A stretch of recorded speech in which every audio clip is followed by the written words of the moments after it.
Today's cyber threat landscape is challenging. Public safety and government networks alike are targets of cyber criminals on an international scale. That's why it's important to have a team that has your back that can manage detection and response threats that your network faces. Recently, a SecuLore client faced a cyber threat from a foreign cyber threat group, and we're going to discuss that threat and response today with SecuLore's Security Operations Manager, Aaron Wood. Aaron, could you just give people a little bit about your background and what you do for SecuLore? Yeah, thanks for having me. So I am a veteran of the United States Marine Corps. I've got about 10, 15 years in IT at this point, as well as a degree in computer science. And I handle the day-to-day operation of the SOC as well as the after-hours 24/7 portions of that, and provide guidance, resources, and leadership when our incident response team is activated.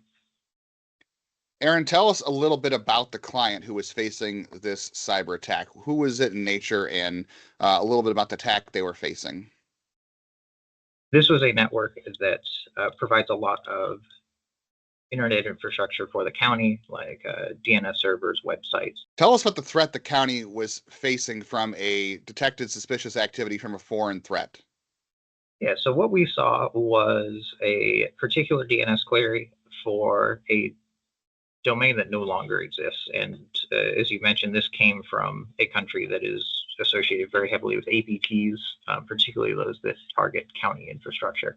And the reason that this was a little unusual and why we ended up escalating this was that the domain that we saw, in normal circumstances, a query for this domain should be failing.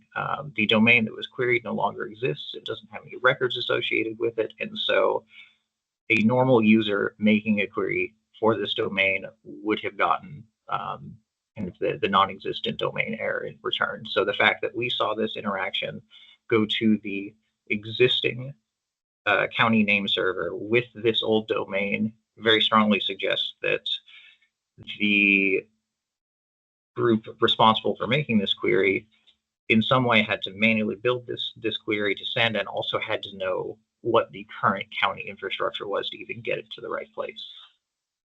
You mentioned identifying the threat based on a single DNS query. How rare is it to be able to do that?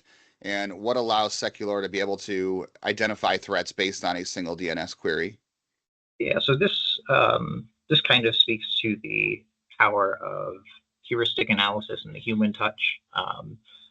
Seeing queries for old domains is not particularly unusual, especially for places that host name servers, but the nature of this, given the country associated with it, the specific query itself, the fact that it's going to an updated name server, all suggest that this was very much targeted, kind of like a criminal updating a floor plan of the building they want to break into, or kind of driving by, taking pictures of the outside to kind of keep their records updated. So kind of well, this isn't maybe something that is necessarily an ongoing cyber attack. It is very much in that field of reconnaissance, them scoping this out, kind of looking for weaknesses, looking to see how things respond, so that will give them the information they need to kind of conduct a successful attack later.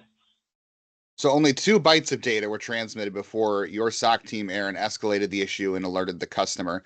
How did you alert the customer, and what steps did SecuLore take once the customer was alerted to the threat?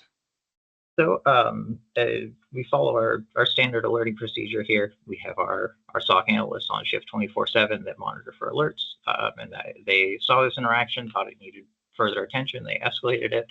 The SOC 2 responsible for dealing with the site took a look at this alert and determined that it was pretty unusual. And so they talked to myself, and we kind of came to the determination that this is something they need to know about, because it really shouldn't be happening. This kind of interaction is well outside what we would expect to see, given the infrastructure that they have in place. And what was the solution to make sure that this cyber attack threat didn't escalate into an attack?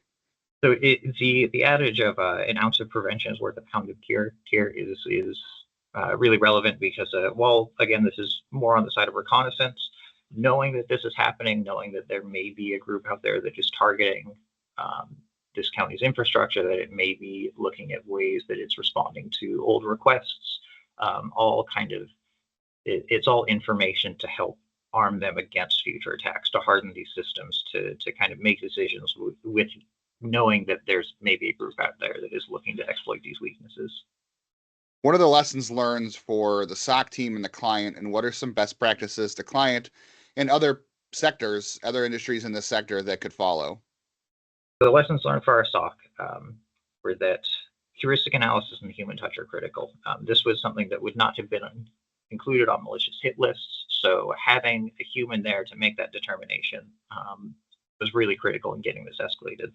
In terms of how this can be used to help our customers or IT professionals in other spaces, this is just another reminder of understanding your network, how it's exposed to the internet, and how that impacts your overall threat profile, because that will, in essence, help you determine what services should be there, who should be talking to them, how they should be configured, and kind of what can you expect coming into these networks.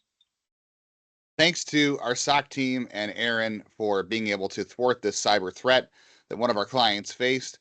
And thanks for Aaron to describe it to us today. Visit SecuLore.com to learn more about how our SOC team can handle manage and detection response for your critical networks and thwart threats like this for you.